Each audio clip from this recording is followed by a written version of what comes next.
Getting more from life insurance, downsizing do's and don'ts, what's up in the movies, and CBC icon Peter Mansbridge tonight on Toronto Boomers.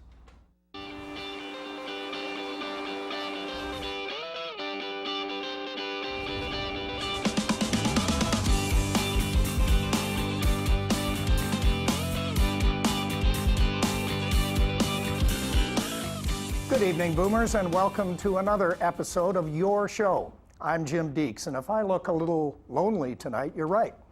My co-host Helen Burston is probably asleep by now in either Prague or Warsaw, but we hope she and her family are having a wonderful holiday. Meanwhile, back here in the jungle, I get the distinct honor and pleasure of doing a solo interview with this gentleman, quite possibly the most recognized face in all of Canada, as the chief correspondent and anchor of CBC National News for, I can't believe I'm saying this, the past 26 years. Peter Mansbridge, so good of you to join us. Hey, Jim, it's great to be here. And I know that you're actually with us tonight at a rather sad time for you, as your predecessor, mentor, and very good friend Knowlton Nash passed away just this past week. Yeah, and it said, when you say 26 years, it seems so long ago that Knowlton was the regular daytime anchor, and yet the outpouring of emotion and condolences from across the country and remembrances of what Knowlton meant to them has been quite remarkable. Yep. And has really been touching for obviously his family, but also for his close friends.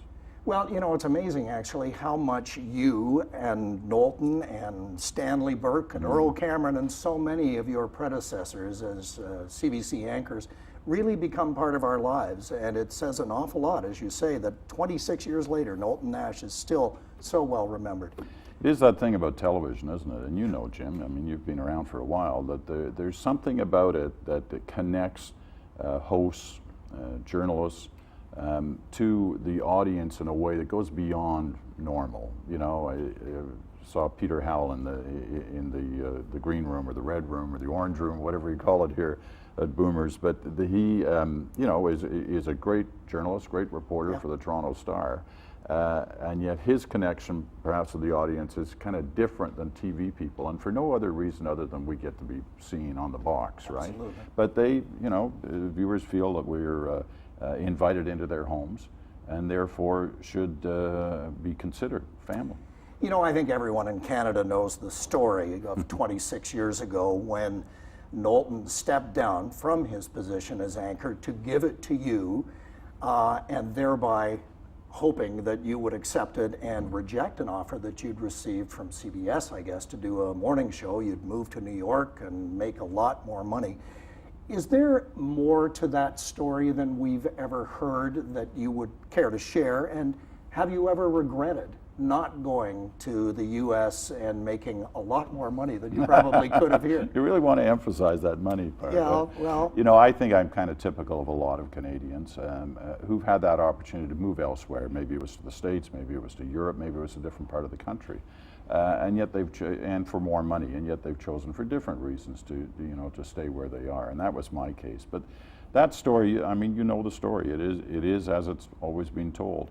And it said a lot more about Knowlton than it said about me. Yeah. That's the kind of guy he was. He was always concerned, and you could name, from inside the corporation, you could name a dozen other circumstances where he was the one who gave the kind of advice and thoughtful direction to people who were in a kind of career situation. And they took it, and they've never looked back as a result. You know, I said that you're one of the most recognized faces in Canada, if not the most recognized, but for all your years on television, we really don't know that much about Peter Mansbridge, the person behind the camera. And we're going to keep it that way, right, Jim? Not on this interview, Peter. You agreed to do it. You have to tell us. Yeah, okay. But let's go back well before 1988 when you became the national anchor. You were born in London, England in 1948. Take us briefly from there to Churchill, Manitoba, and then we'll pick up the story. Well, my family's British. I was British. I still have a British passport and a Canadian passport, which is a luxury for journalists. It's great to have two passports because there's some countries you don't want them to know where else you've been, so you take advantage of that fact. But we were, my dad was a war hero, as were so many thousands of others in Britain during the Second World War. He flew with the RAF. And we, after the war, I was born in '48, he wanted to take the family, so my sister and I, and my mom and him, to Southeast Asia. We left England, we moved to Malaya, what was then Malaya, now Malaysia, and lived in KL, Kuala Lumpur, where he was crucial in the switch to independence for that state. But at a certain point, it was a difficult time in that part of Southeast Asia. And at a certain point, the family decided, you know what, we want to grow up in somewhere where it's not difficult, try to live without war for a change. And we chose Canada. So we moved to Ottawa in the mid-1950s, where he became a public servant for the Canadian government. We took out Canadian citizenship 5 years later. I went to high school in Ottawa. Didn't quite finish it, but had a good time. And that was probably part of the reason why I didn't finish it. Joined the Navy. I was in the Navy for a couple of years. That didn't work out quite as well as I'd hoped it would, but then started floating around northern Manitoba, and in fact right across the prairies, working for a small airline, Transair, and ended up in Churchill in the fall of 1968. And you were discovered in Churchill at the airport. I mean, it's almost like Lana Turner at Schwab's drugstore.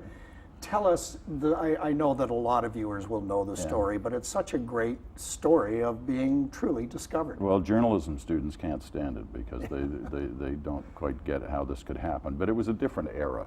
The 60s, it was before the boom in journalism, especially television journalism. And in northern Manitoba, this small radio station that was run by the CBC Northern Service, they had trouble getting people to actually work at it. Well, one day the manager was in the airport terminal when I announced the flight over the PA system. And he came up to me and said, hey, you've got a good voice. Have you ever thought about being in radio? I had never thought about being in radio or broadcasting. It had never crossed my mind. Or journalism. Or journalism. Sure. And I said, no, I hadn't. And he said, hey, I've got an opening in my station. We'd love to have you come by and do the late night record show.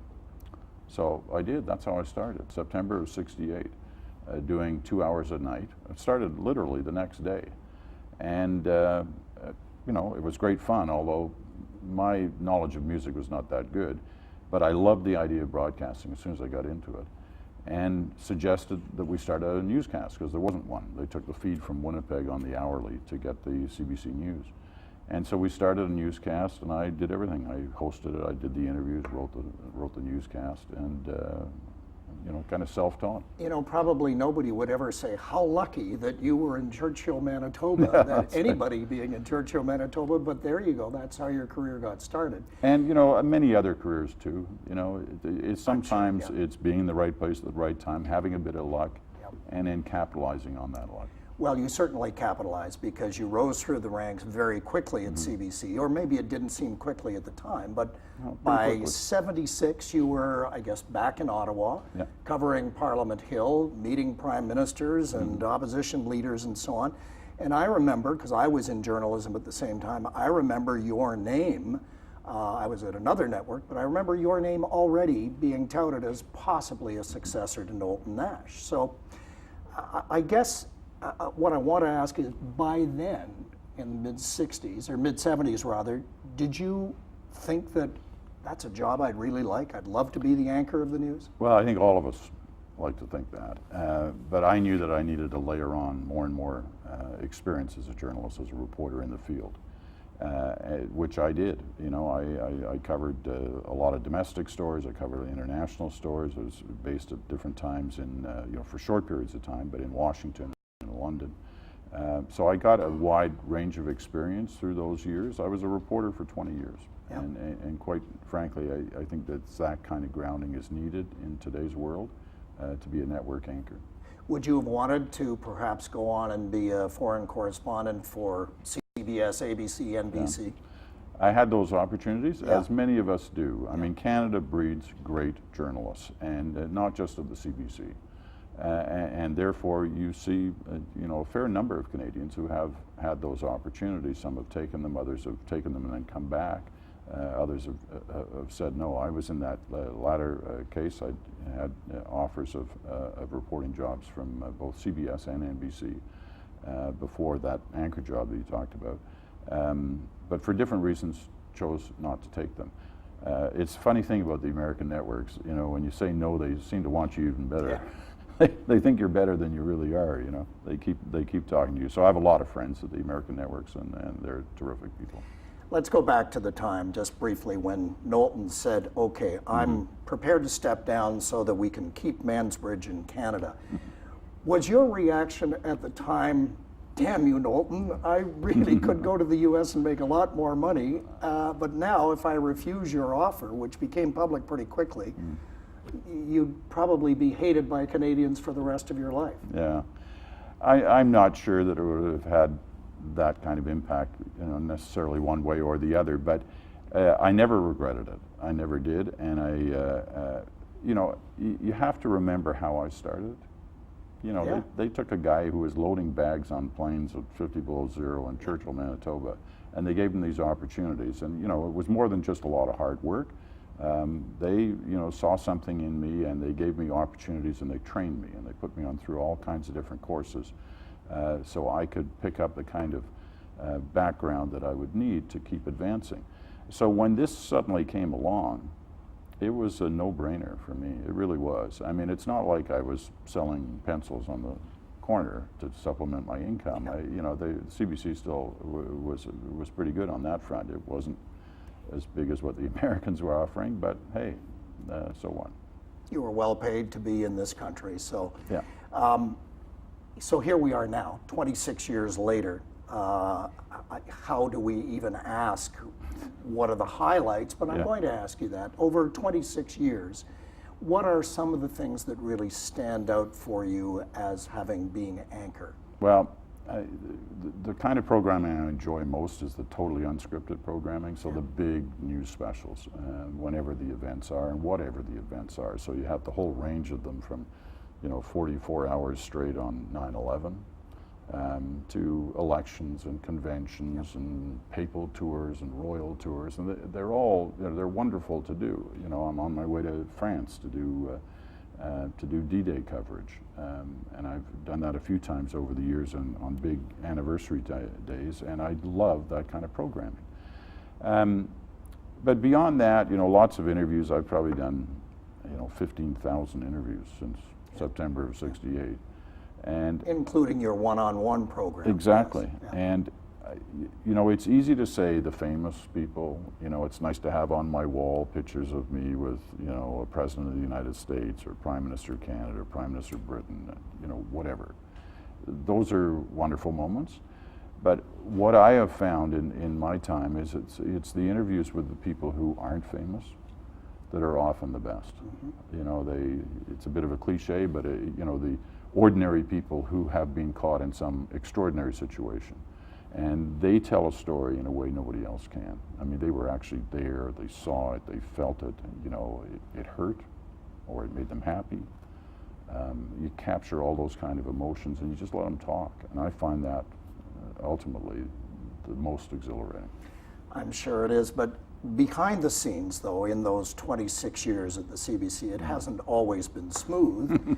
Not necessarily for you, but just at the CBC. I mean, it seems all these years, CBC is constantly slapped around by governments and critics and so on. And by ourselves. And by yourselves too. But the tough thing is you keep getting your budgets cut, and ultimately it shows in the product that goes on the air.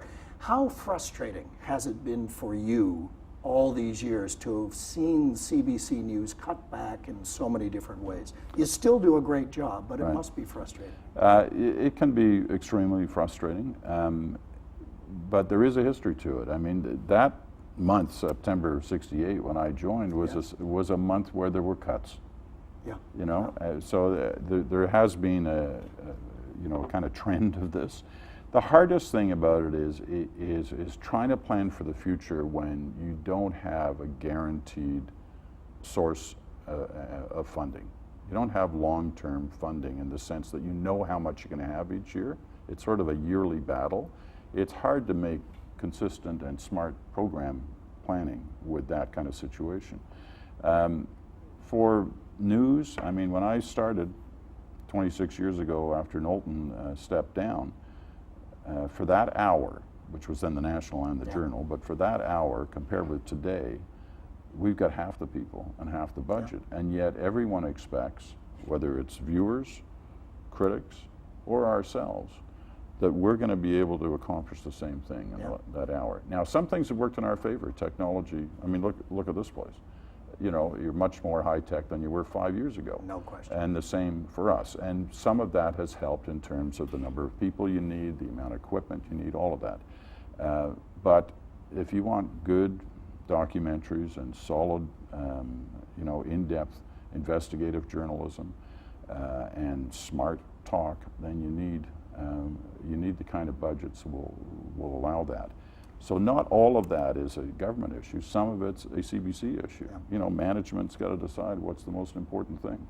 You know, you mentioned all the technological changes. TV itself is still basically the same talking into a camera, but the technology has been remarkable in its advances. I was black and white when I started. Black and white film. And I was film, same as you. Exactly. Where do you see television news in, say, 30 years? Extinct or flourishing? You know, I don't know where it'll be 3 years from now, let alone 30 years. When you consider how rapidly things are changing, I have always been convinced that there'll always be a place for a program of record each day on television, where at the end of the day, viewers will be able to come to it no matter what they've heard through the day and know with some certainty, some smartness, exactly what's happened on that day. But I've even begun to wonder about that myself in the last few years, because things change so fast. And knowledge is available, you know, in your hand with a smartphone all the time. Peter, you were quoted in a story that was in the Toronto Star this past weekend as saying that you had said long ago that you never expected to be on the air with a 7 in front of your age, meaning into your 70s. Do you still feel that same way? Are we sort of thinking, or are you thinking of retirement now in roughly 4 years? Yeah, I was very specific in what I said. I said I can't see myself doing this job with a 7 in front of my age. And I've always said that, and I still firmly believe that. So what do you think you'll do in retirement? I am going to join the professional golf tour. Attaboy. Good for you. A man after my own No, heart. I could, there's any number of things I could be doing, and you know, I'm involved in a lot of different things already, and I love it, but I'll, you know, center place on my plate will always be journalism in some form. Last question, we've got about 15 seconds. You're wearing an Order of Canada pin. Congratulations on that. Is that the greatest honor you've had in this country? Oh, I think so, yeah. It's very special. I was humbled by it, but extremely proud of it. Well, it's well deserved, and I'm sure on behalf of all our viewers, we're delighted that you're still at the anchor desk after 26 years. Thank you, and thank you for staying Canadian all this time. We hope we'll see you on air for many more years to come. Thanks, Jim. This really has been enjoyable. And thanks also for letting us just get behind the camera a little bit and know a little bit more about your life. And you know, dear audience, we hope you'll stay with us. We'll be right back in just a moment to talk about making life insurance work better for you right after this.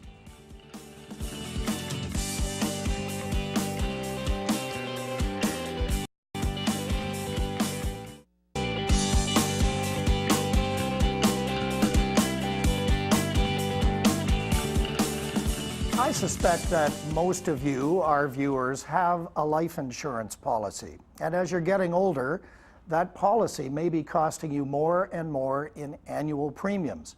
Or even if you have fixed premiums, you may be finding them harder and harder to pay. Well, how would you like it if you could collect on that life insurance before you die? With me now is Leonard Goodman, the president of First Financial Group in Toronto, a long-time and highly respected insurance agent. And Len, nobody ever said that life insurance was a fascinating subject, but you're just in the process of publishing a new book, and here it is, the cover on the screen, called Why Are Canadian Seniors Worth More Dead Than Alive, that may well cause quite a stir in the life insurance industry. Tell us why. Well, I hope it does, Jim. Yeah. Why? Perhaps a case example. At age 30, Jim, you may well have purchased a life insurance policy. I did. For all of the usual reasons. Protection financially of your family in the event of premature death. You fast forward in the minefield of life and you're now 65 or 70, you don't need this policy. But certainly you don't need it for the reason you purchased it. Yeah. What do you do with it? Well, in Ontario and Canada, for the most part, you have no options. You either terminate it and you receive very little back for it. Yep. Or you can continue to pay the premium, which may be now a problem in retirement. But in most parts Because the premiums go up. they can, or they can remain constant. I'm paying thousands of dollars now for my life insurance, and I'm going, how can I do this? Well, okay, that's another story. Yeah. But here's the reality. In most parts of the world, United States, United Kingdom, Germany, Europe, Australia, New Zealand, there's a better solution for the policyholder. The fact is that because you're now 70 or 65, the inherent value to that policy is substantially greater than it was when you purchased it. Why is that? You're closer to mortality. Yeah. And the likelihood of dying is that much greater. So why are you not permitted to treat this asset as a real asset? Instead of keeping it as death insurance, as I call it, pays when you die, make it life insurance. How do you do that? You do that very simply in the States and everywhere except Ontario by going to what is called a life settlement company. Right. Which we don't have in Ontario. Which you can't have in Ontario Exactly. because the Insurance Act in Ontario is very specific in that it says any person other than an insurer, insurance company, that traffics, purchases, or sells life insurance will be guilty of an offense. So what you're saying is in other jurisdictions, you can go to a life settlement company and they will buy your policy from you. Let's say it's $1 million policy. They'll buy it from you for, say, $600,000. You get the money. They'll keep paying your premiums. You die, they get the $1 million. Basically, that's right. Yeah, I mean, it seems like a no-brainer, particularly for those people who can't afford to continue to pay those premiums and who otherwise would basically just see all that money that they've paid go up in smoke. Well, you're absolutely right. There's another very important benefit to it, though. It's that senior who maybe could not afford to pay the policy might need the cash. Yes. Whether it be for health care benefit. And that was really the original source of life settlements back in the 80s. Because of the AIDS crisis. Because of the primarily. AIDS crisis. Yes. But it has come a long way since then. It is now a very highly legislatively controlled industry in the United States. 42 of the United States insurance legislators make it a fiduciary obligation on a broker to advise their client of the opportunity of a life settlement as opposed to simply handing it back to the insurance company. But here in Ontario and most of Canada, as you say, we can't do this. Well, why can't we do it? Why haven't the insurance companies just said, fine, we'll allow this to happen everywhere? Well, the why takes a stroke of a legislative pen. If our provincial legislators were to say that that's an offensive piece of regulatory legislation, let's take it out, now you can do it. Then the question becomes, can you get the insurance companies to play ball? Well, of course you can, because they have no option. When Jim buys a life insurance policy, he owns it. Yeah. It's his asset. He has the right, and this is carved in Supreme Court legislation back in 1911. He has the right to deal with it in any way, shape, or form that he wishes, if there was no legislation preventing him from doing it. Yeah. The insurance companies are not going to do anything to remove that piece of legislation. Well, surely the insurance companies would actually be against this as long as they could, because they get the premiums, and today, if the premiums stop, they won't be getting any more premiums, but they have no obligation now to give any kind of settlement. So they really are benefiting from those people who are defaulting. In the U.S., and these are confirmed statistics, seniors are receiving $7 million a day more from their life insurance policies in the secondary market, life settlements, Wow. than they would have received had they have simply handed them back to the life insurance company. It's over 450% more. That money residually stays with the insurance companies. So if the insurance companies did change their tune, what would happen? I mean, it's not like they'd go broke. That's right. They're still going to, yes, have to pay out the full term benefit or life benefit, if not to the actual original beneficiaries, then to the life settlement company that bought the policy. Right. But they'll still be getting those premiums, so I don't see why they'd resist so much. Here's the issue. When the insurance industry in Canada certainly, calculates the premium, it is based on a number of factors. One is, of course, life expectancy and health circumstance. But there's another very important unknown to most ingredient, and that is the statistically known fact that 4 out of 5 life insurance policies that are sold will never reach a point of claim. Yeah. Because it'll be either surrendered or lapsed. And if you now go to life settlements, and I purchase your policy as an investment, having completed all of our due diligence, Yep. the insurance industry knows Len Goodman's not going to sell that policy or lapse it. He's going to pay it until Jim passes. Yep. And when Jim passes, he's going to collect the money. In other words, it becomes what is called a zero lapse policy, as opposed to an 80% lapse policy ratio. Yep. That's the concern of the industry. So what action are you proposing through your book? What do you want to see happen? Where does this go? Well, I'd like to make people as upset about it as I am. And I remember you and I had a brief conversation. We did. And you said, I've read your book and I'm angry. So that's what I'd like to do. I'd like to appeal. I'd like to appeal to CARP, for example. To Canadian Association of Retired Yes, People, I'd yeah. like to say, get on this thing. Your advocacy for seniors. This is important. I'd like to appeal to Advocis, which is the society that regulates the life insurance industry and its brokers, and say to the brokers, get on this thing. Talk about it. I'd like to appeal to members of the seniors, members of the public. Call your MP. Our book shows a direct email connection to MPs. Let's create a groundswell, and let's make a change here. You know, I would imagine there are probably some viewers watching, or perhaps even the life insurance industry itself, that are saying, you know, this guy Goodman is probably going to make a bundle if he gets this this whole thing changed. No wonder he's trying to get the system changed. But there's nothing really in it for you, is there? No, I made a distinct commitment at the outset of this book that all I wanted to do was get the message out there. I'm too old to worry about making lots more money. I, in fact, will donate most of the proceeds after my costs of publishing this book to some seniors' retirement facilities. We haven't yet focused on them, but that is my intent. Well, that's very noble. What do you think will happen if people do start to get angry? What do? Do they speak to their MPs, their MPPs? How do you get a campaign like this going? Well, it's interesting. You know, we're in the midst of a provincial election, and just this week, the premier, well, the former premier, now she's a candidate, made it a point of saying that retirement and seniors and their cash and pensions is a very much part of her concern. So I would say perhaps you call your provincial members and your provincial candidates and say, what do you know about this?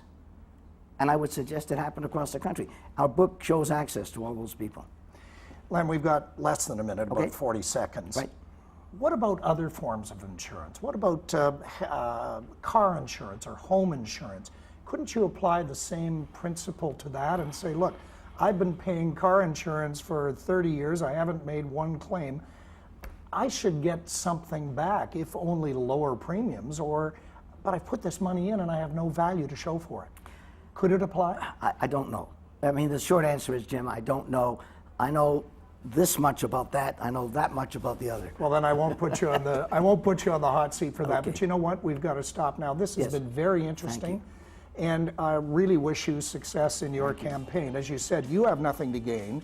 in taking up this cause, but perhaps millions of Canadians do. So good luck with it.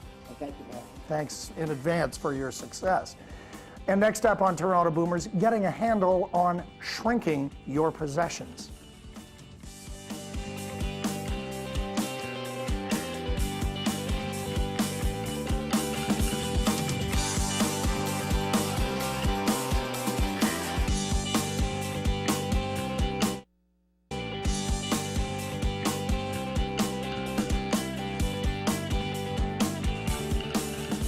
Welcome back.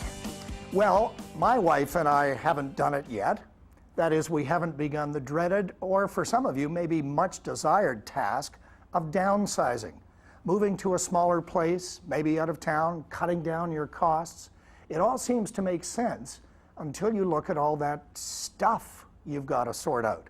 Well, I'm happy to welcome a man with all the answers, hopefully all the answers, Viraf Baliwala, the president of Transition Squad. And let me ask right off the bat, Viraf, what exactly is Transition Squad and what do you guys do? Well, we're a project manager. We help seniors downsize. We work with families who are going through a parent transition. Perhaps it's going into a retirement home, perhaps even after they've passed away. And what we found is that the biggest challenge for whether it's the senior or whether it's the kids is, what do I do with the home and everything in it? Yeah. And that's where we come in. So we're a project manager. We just take care of all of that. And One-stop shop. And basically a consultant as well, because I'm sure a lot Absolutely. of people just go, I don't know what to do. Well, and that's where it kind of starts, right? So we start with that whole consultation. Let's get a lay of the land. Let's take a look at what all you have. And some people have so many wonderful things there that they have no idea what they have or what it's worth and things like that. Sure. And in many cases, we find they're actually just pitching them. Yeah. Some people are just so overwhelmed by it that the easiest way to do is get a dumpster, throw it in the dumpster, and see, but you know what? There's thousands of dollars that you could be recouping from that. And that's part of our. I suppose at the outset you really have four options. That is, throw it out, as you suggest a lot of people are doing it. Give it away, which is in a sense throwing it out, but at least it's giving it to somebody. Somebody that hopefully can use it. Hopefully can use it, sell it, or keep it.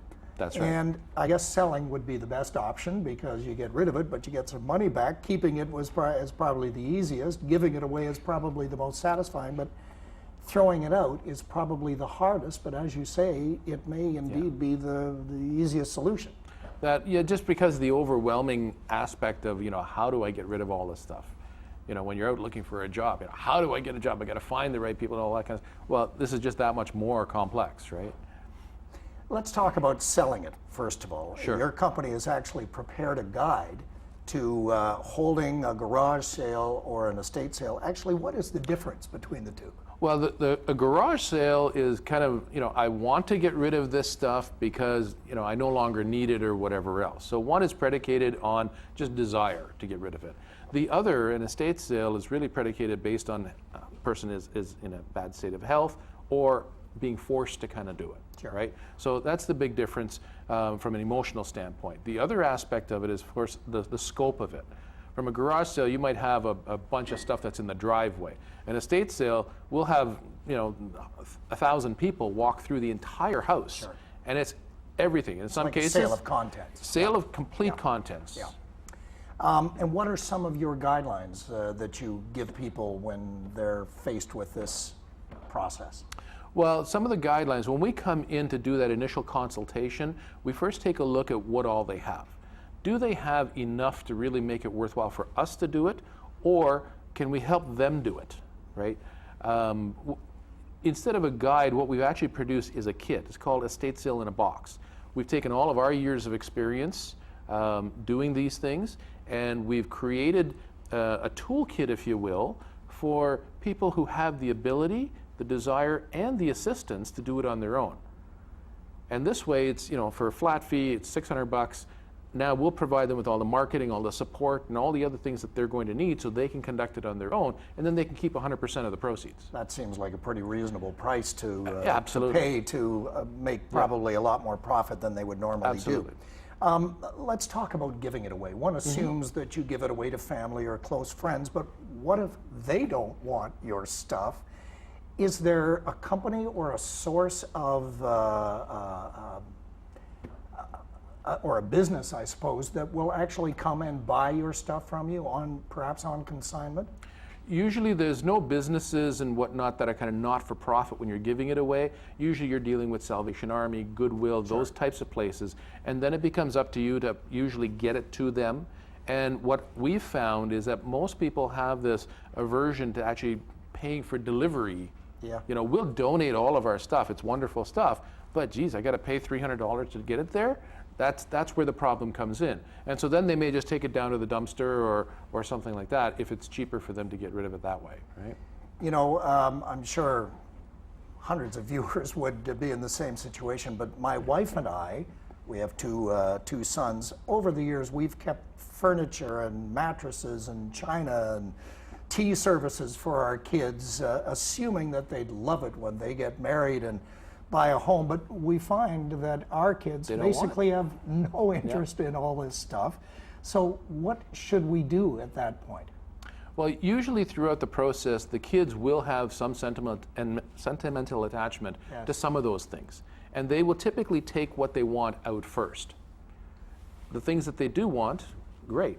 Now you're left with whatever else, right? And so then it's a matter of deciding, you know, whether we're going to donate, whether we're going to sell, whether we're going to, you know, trash, etc. Just depending on the quality of the stuff. But my suggestion is never throw anything out initially.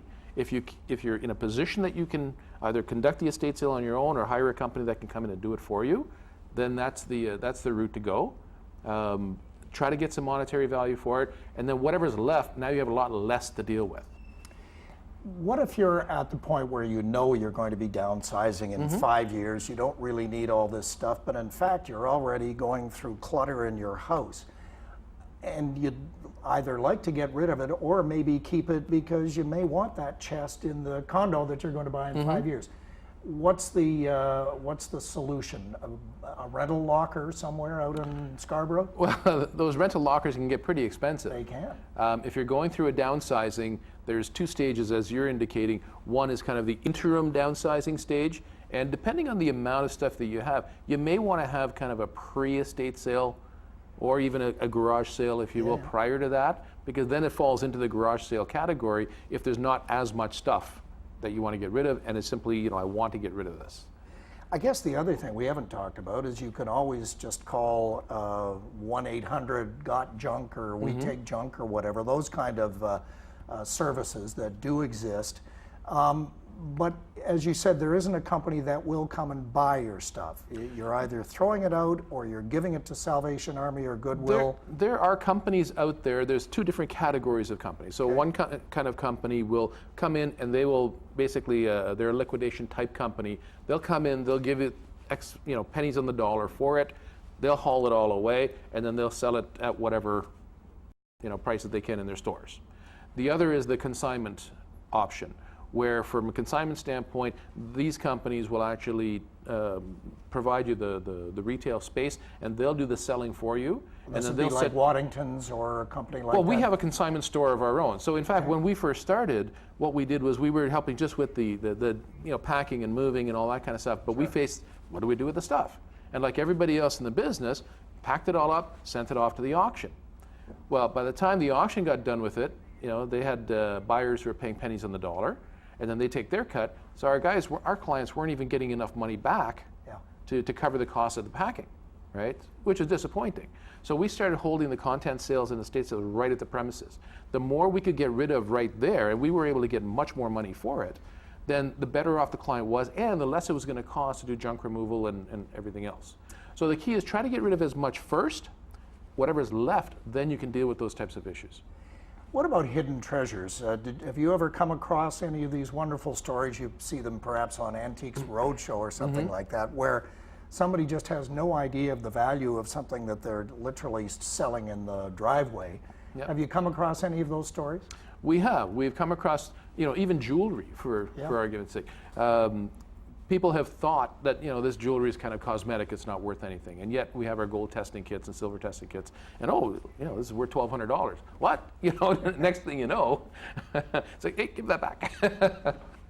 Verav, I know that in my neighborhood, and I'm sure everywhere around the city, one thing that happens is if you leave something out on the curb for a pickup in the next day or two, but say it's just an old kid's desk or something like that, it will often be gone in the morning, which just fascinates me that it will go so quickly. It's almost as if somebody's waiting down the street in a car for me to put something out.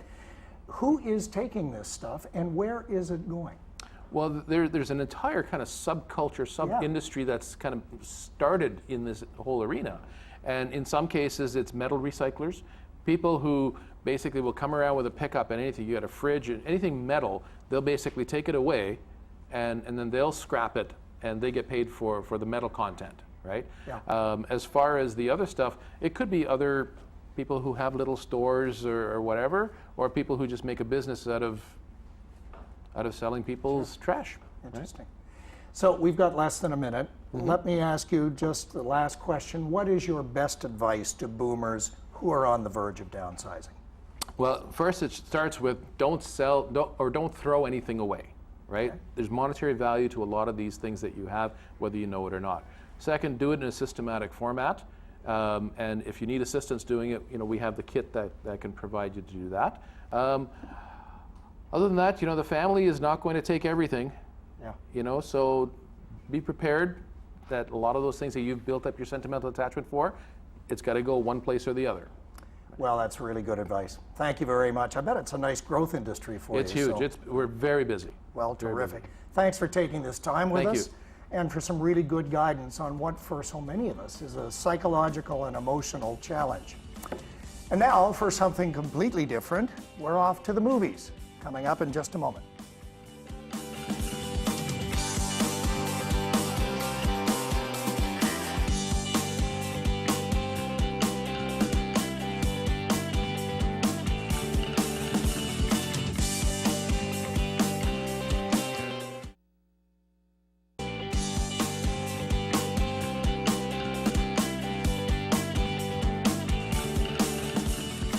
We're back, and I'm just delighted to welcome our next guest, an old colleague from our days as political reporters, as Peter Mansbridge mentioned a few minutes ago, but a gentleman who has long since been established as one of the most respected film critics in Canada, if not the world, the Toronto Star's Peter Howell, who's just back from the red carpet at the Cannes Film Festival. Peter, great to see you, and thanks for joining us tonight. And my pleasure. Thanks for the high praise. well, you're most welcome. But tell us, what news from Cannes, old boy? Well, this was it was great Cannes to be Canadian. In fact, more than once I heard people refer to it as Canada. Cool. For the first time in 67 years, we had 3 Canadian directors competing for the Palme d'Or. One came very close to winning, Xavier Dolan, who's only 25 years old. He's the age of one of my sons, and it was his 5th movie. And in every single program at Cannes, there was a Canadian presence. So you really felt it this year. It was really something. How exciting. Yeah. Yeah, indeed. That brings up the first topic of conversation that I wanted to raise with you. Obviously, this is the best we've ever done at Cannes. And between directors like David Cronenberg and Xavier Dolan, as you mentioned, and Deepa Mehta, Denis Arcand, and others other than Norman Jewison, it would seem the last decade or 15 years have been pretty good years for the Canadian film industry. But at the same time, compared to many other, even smaller countries like Australia, Canada really doesn't have a seat at the film industry table, does it? Well, it does. We're respected around the world. And it's funny, there was a time when I think Australia would have been ahead of us, but I would say now I would put Canada ahead of Australia. Our industry, I think, is in a better shape and has a greater presence. And when you think of all the Canadian talent we have that's gone on to American films, like Ellen Page, Michael Cera, people like that, the Americans know who we are now. And a lot of that has to do with TIFF, of course, Toronto Film Festival. No question. It's pretty, in my years just living in Toronto, we went from not being known, people would say, where's Toronto, to now like Toronto. But it's interesting, are we well known because so many American films are made here because of our, well, it often depends on the dollar, and we'll talk about that in a minute, but is that the reason, or are we actually respected for the feature films that we are making in this country? You know, it's all of the above. Hasn't always been that way, but it's all of the above. You know, I get a little impatient when people tell me that they reflexively don't like Canadian films. It's sort of like a strange Canadian thing we have, when in fact there's a lot of really good Canadian films. It's not something you have to do out of a patriotic urge. You can actually enjoy many of them. I mean, there's a movie opening this weekend called The Grand Seduction by Don McKellar, which is a very enjoyable movie. It's actually a remake of a successful Quebec film. When you think about now we're remaking our films, that's a sign of success. We have the talent, we have the technical know-how. A lot of Americans come here now, not just because of the dollar, but also because of the technical know-how that we have. We have the locations. It's a good time for Canadian film. But one of the things I think that bugs a lot of us, and probably bugs you quietly, is when an American film is made in Toronto, Toronto is subbing for Chicago or Baltimore or Atlanta or whatever, as opposed to films actually taking place in Canada because Toronto is a viable city.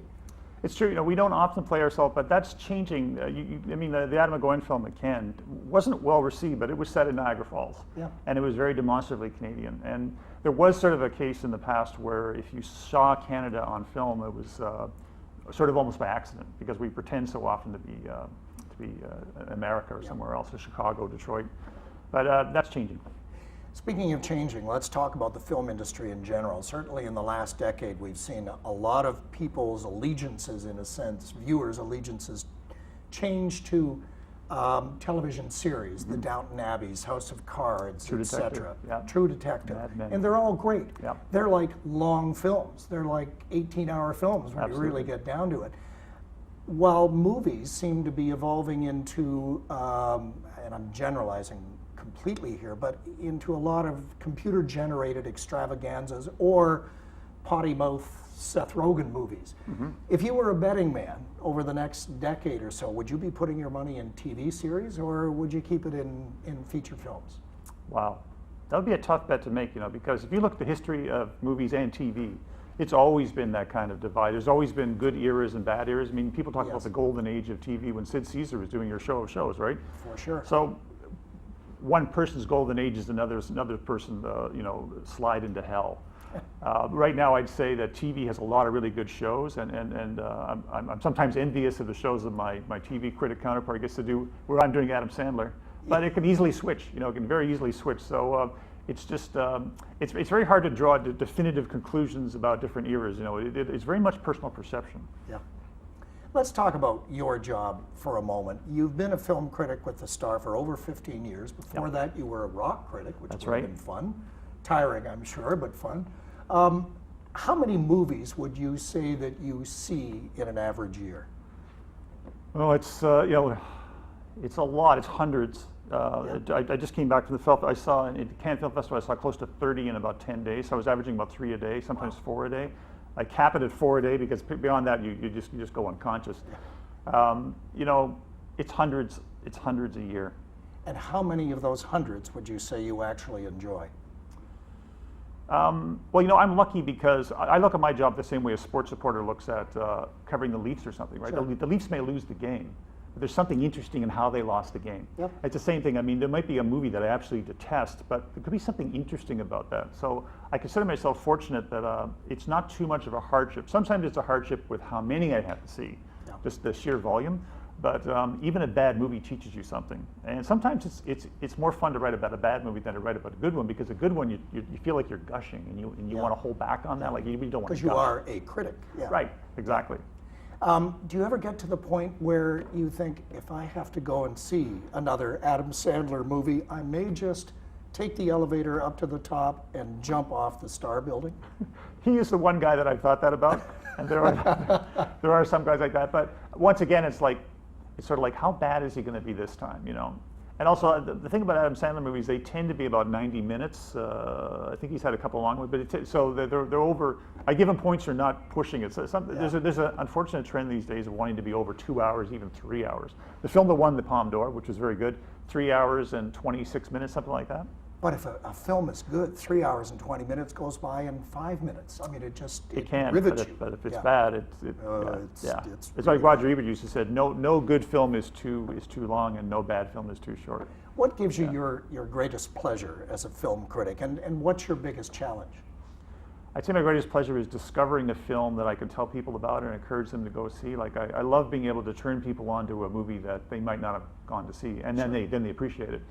The challenge, I think, is again, it gets down to volume. I mean, when I first started, and it's now getting close to 20 years, I'm doing it for the Star, the movie critic. When I first started, there was maybe 5 or 6 movies opened a week in Toronto. Yeah. Now there's close to as many as 15 some weeks. So it's a lot, and I sometimes wonder, like, who's going to see all these movies? But I'm glad they are, because it keeps me employed. Yeah. So sometimes it's just you wish you had more time to analyze and to enjoy each one, just to get more involved with each one. It's interesting that you mentioned that fact that there are more movies opening, because when you and I were kids, a film would be at a theater for maybe a couple of months. Yes. And often the ads would say held over. Absolutely. Because of demand. But now they're in, they're out. We can remember when they sold tickets in advance, Yeah, and you actually okay. kept your ticket stubs. Yeah. Like I have ticket stubs from a kid.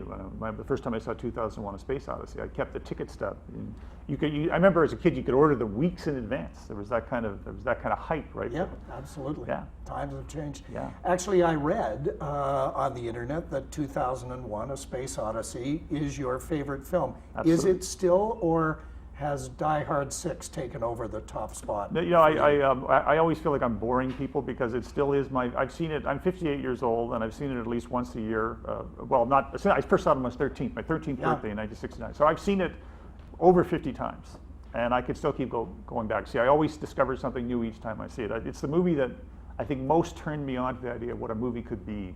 Prior to that, it was all Disney stuff. It was Pinocchio and all that. But that was the movie that, as a kid, I suddenly realized this is something more than just entertainment. Would you say the same for all of Kubrick's films? Is he your favorite director, or do you have other directors? If he's not my favorite, he's very close. Kubrick didn't have any duds. There's some that people defend more aggressively than others, but he was an amazing guy. I mean, gone too soon. Died. I'm older than him now when I think about it. At the age he died. Yeah. What are some of the movies coming out this summer that you can tell our boomer audience about that will be worth their $15? Well, I knew you were going to ask me that, so I hope you don't mind if I did. I jotted it down so I don't forget. Please. But I'll tell you about one that I think this is not, the average boomer may not want to go see this, although if they do, they'll be very glad. It's called Boyhood. It's by Richard Linklater. He's done they were called the Before movies, Before Midnight, with Ethan Hawke. That's right. There are 4 of them now. 3 of them now. Julie Delpy. Julie Delpy, that's right. But he's done this one. It's pretty astounding. It took him 12 years to make, and he started making in 2002 with a kid who at the time was about 6 years old. His name is L.R. Coltrane. No one knows him, but they will know him after this. It opens up next month. I think they're having in Toronto. They're having a special premiere in June 13th, and then it'll open up. It's following a guy from about 6 years old right up to about 18, and you actually see it on the screen. And then you have anchoring that, you have Ethan Hawke and you have Patricia Arquette playing the parents. And it's a fairly standard story about growing up, but you actually see somebody age on the screen, and saw it at Sundance. Pretty incredible. We just got time for one more. I'll just say A Most Wanted Man by Anton Corbijn is the last movie with Philip Seymour Hoffman. He plays a German spy, or sort of spy director. Really good. That opens in July. Okay. Watch for that one. Well, thank you, Peter. This has been really great. Really nice to Pleasure. see you, Thank and you. I'm really grateful that you fought your jet lag to be with us tonight. Thanks for continuing to guide us all on what to see and what to avoid at the Cineplex. And thanks to all of you for joining little old me tonight. Helen will be back here next Thursday night, and I hope you will be too. Until then, have a great week. Excellent.